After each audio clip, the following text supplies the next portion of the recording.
ओम श्री परमात्मने नमः। श्रीमद् भगवद गीता, पहला अध्याय।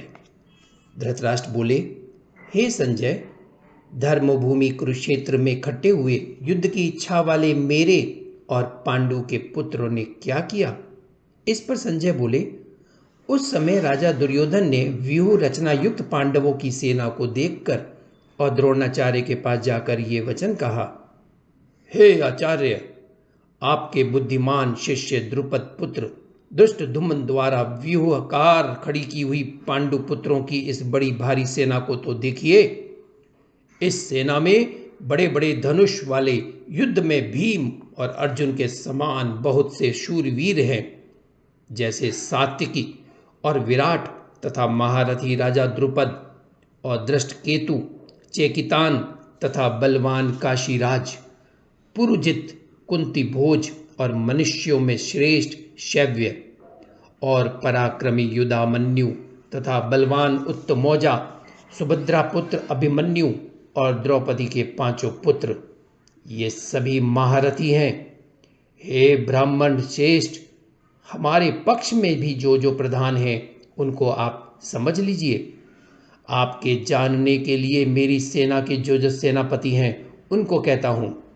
एक तो स्वयं आप और पितामह भीष्म तथा कर्ण और संग्राम विजयी कृपाचार्य तथा वैसे ही अश्वत्थामा, विकर्ण और सोमदत्त का पुत्र भूरिश्रवा तथा और भी बहुत से शूरवीर अनेक प्रकार के शस्त्र अस्त्रों के से युक्त, मेरे लिए जीवन की आशा को त्यागने वाले सब के सब युद्ध में चतुर हैं।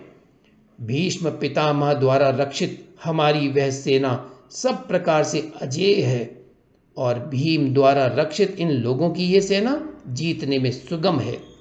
इसलिए सब मोर्चों पर अपनी अपनी जगह स्थित रहते हुए आप लोग सबके सब ही निसंदेह भीष्म पितामह की ही सब ओर से रक्षा करें।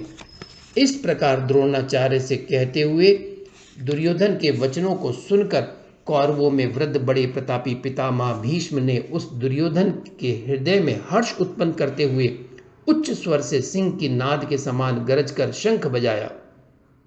उसके उपरांत शंख और नगारे तथा ढोल, मृदंग और नरसिंह आदि बाजे एक साथ ही बजे।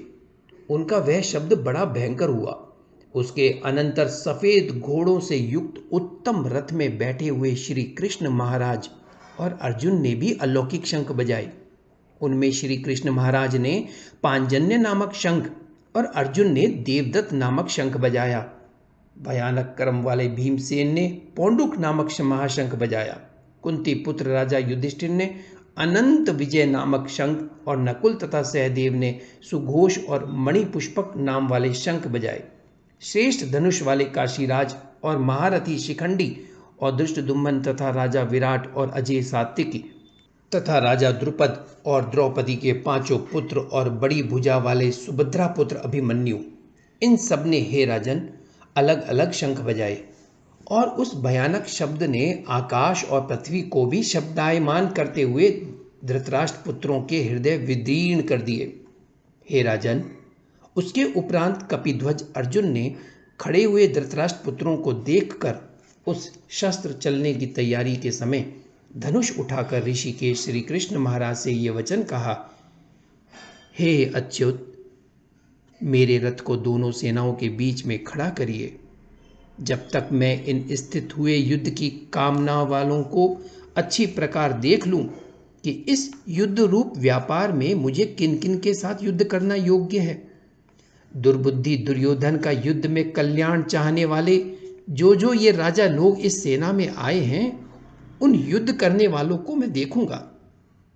संजय बोले, हे धृतराष्ट्र, अर्जुन द्वारा इस प्रकार कहे हुए महाराज श्री कृष्णचंद्र ने दोनों सेनाओं के बीच में भीष्म और द्रोणाचार्य के सामने और संपूर्ण राजाओं के सामने उत्तम रथ को खड़ा करके ऐसे कहा कि हे पार्थ, इन इकट्ठे हुए कौरवों को देख।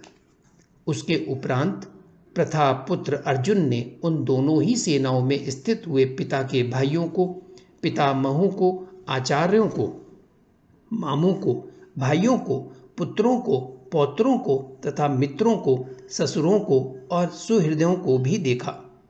इस प्रकार उन खड़े हुए संपूर्ण बंधुओं को देखकर वे अत्यंत करुणा से युक्त हुए कुंती पुत्र अर्जुन शोक करते हुए यह बोले, हे कृष्ण, इस युद्ध की इच्छा वाले खड़े हुए स्वजन समुदाय को देखकर मेरे अंग शिथिल हुए जाते हैं और मुख भी सूखा जाता है और मेरे शरीर में कंप तथा रोमांच होता है तथा हाथ से गांडीव धनुष गिरता है और त्वचा भी बहुत चलती है तथा मेरा मन भ्रमित सा हो रहा है, इसलिए मैं खड़ा रहने को भी समर्थ नहीं हूं। हे केशव, लक्षणों को भी विपरीत ही देखता हूं तथा युद्ध में अपने कुल को मारकर कल्याण भी नहीं देखता। हे कृष्ण, मैं विजय नहीं चाहता और राज्य तथा सुखों को भी नहीं चाहता। हे गोविंद, हमें राज्य से क्या प्रयोजन है अथवा भोगों से और जीवन से भी क्या प्रयोजन है, क्योंकि हमें जिनके लिए राज्य भोग और सुख आदि इच्छित हैं वे ही यह सब धन और जीवन की आशा को त्याग कर युद्ध में खड़े हैं, जो कि गुरुजन, ताऊ, चाचे, लड़के और वैसे ही दादा, मामा, ससुर, पोते, साले तथा और भी संबंधी लोग हैं। इसलिए हे मधुसूदन, मुझे मारने पर भी अथवा 3 लोक के राज्य के लिए भी मैं इन सबको मारना नहीं चाहता। फिर पृथ्वी के लिए तो कहना ही क्या है। हे जनार्दन, धृतराष्ट्र के पुत्रों को मारकर भी हमें क्या प्रसन्नता होगी। इन आतताइयों को मारकर तो हमें पाप ही लगेगा। इससे हे माधव, अपने बांधव धृतराष्ट्र के पुत्रों को मारने के लिए हम योग्य नहीं हैं, क्योंकि अपने कुटुंब को मारकर हम कैसे सुखी होंगे।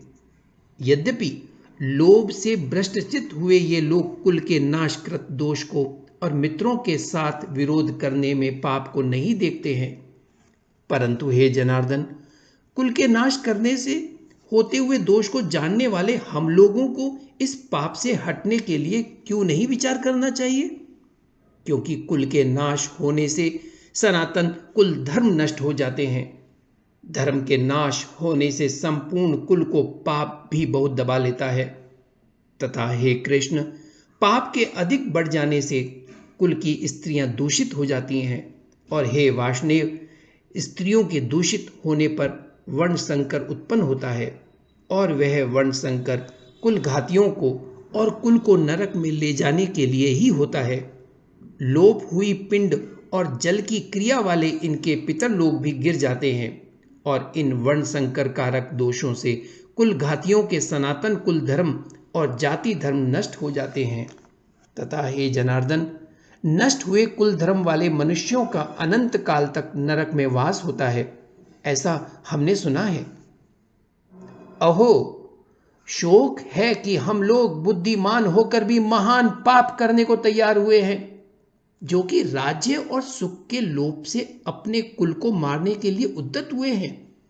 यदि मुझे शस्त्र रहित न सामना करने वाले को शस्त्रधारी धृतराष्ट्र के पुत्र रण में मारें तो वह मारना भी मेरे लिए अति कल्याणकारक होगा। संजय बोले, रणभूमि में शोक से उद्विग्न मन वाले अर्जुन इस प्रकार कहकर बाण सहित धनुष को त्याग कर रथ के पिछले भाग में बैठ गए। ओम श्री परमात्मने नमः।